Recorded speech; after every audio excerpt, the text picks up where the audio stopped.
Hello guys! Magandang umaga po ng Sunday morning. Ito po, nagluluto na tayo ng ating breakfast. Nagluluto po tayo ng pork tocino. Yan, ang masarap na tocino.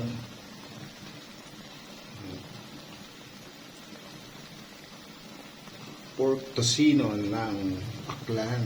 Yan, galing pa po yan sa Aklan, mga idol. Special product po nila yan doon. Yan ang tocino. So dito po ang gumawa niyan, mga idol. Yan po.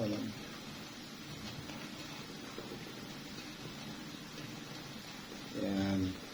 Kaya marami rin po tayong mga sariwang isda na niluluto, mga idol. Bumili po tayo ng maraming isda doon.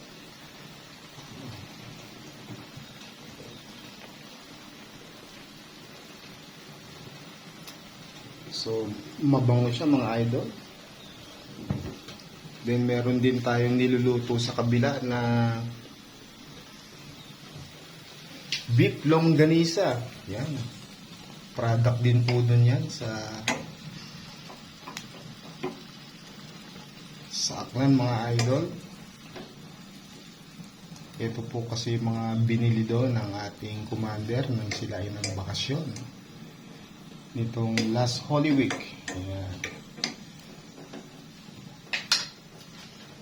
Ito naman ay ang beef longganisa. Ayan, mga idol.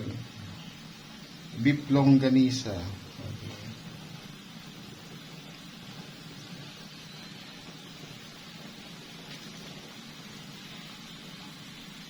So, ito po ang ating breakfast ngayon, mga idol. Beef longganisa.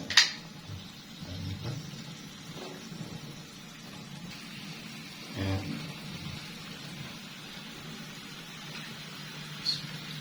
So, takpan po muna natin siya para naluluto po maigi yung loob. Ayan, para maganda ang luto, mga lodi. So, yan po ang ating breakfast for today, mga idol. Yan po, mga idol, patuloy siya sa kanyang pagkulo. Kung mapupunan nyo, mga idol, yung takip ng kaldero natin o ng kawali natin na ginagamit, nilalagyan ko po ng takip yung butas. Yan. Yan, para mas madali pong maluto ang ating mga isinasalang. At hindi rin po lalabas yung kanyang steam. Para siyang nape-pressure cooker, kaya mas malambot, mas masarap. Hindi lumalabas yung aroma o yung lasa, no? ng ating niluluto. Ganon din sa kabila. Ayan, nilalagyan po natin ng takip.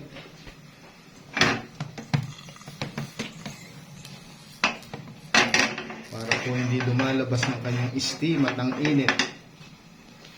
Mas naluluto na mabuti ang ating mga isinasalang.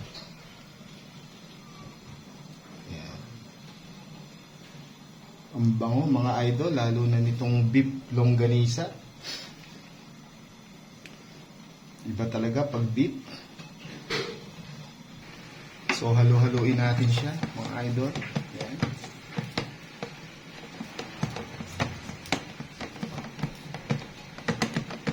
Sensya mo na po kayo, baka mahilo kayo. Hinahalo natin ang ating kasalo na beef longganisa.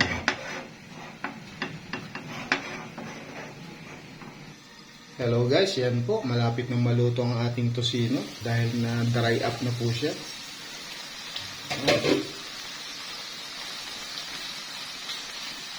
So, i-turn over na natin ito para maganda yun ang mga idol. Wow!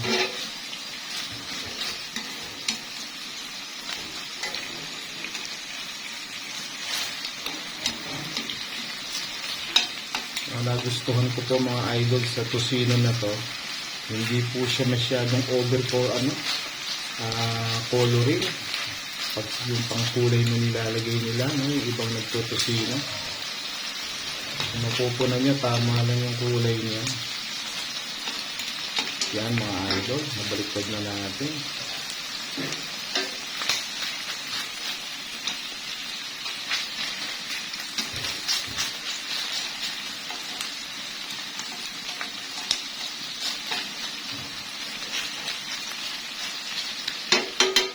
Tignan natin, balik na natin ang kanyang takip. Mahinang apoy lang yan mga idol.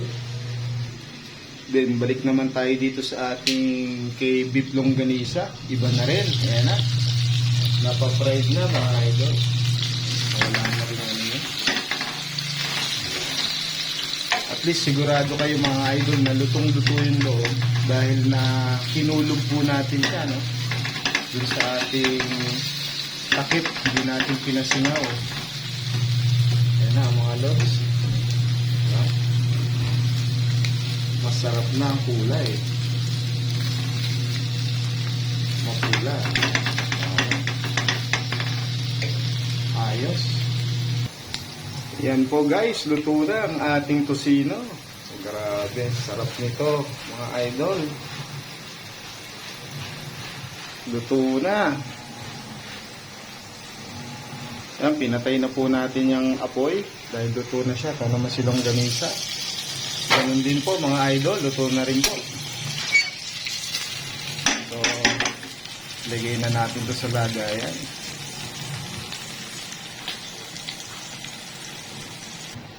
So ito na mga idol, ang ating masarap na kusino na bara ng akla. Yan. Yan guys, kakapag-almusal na tayo.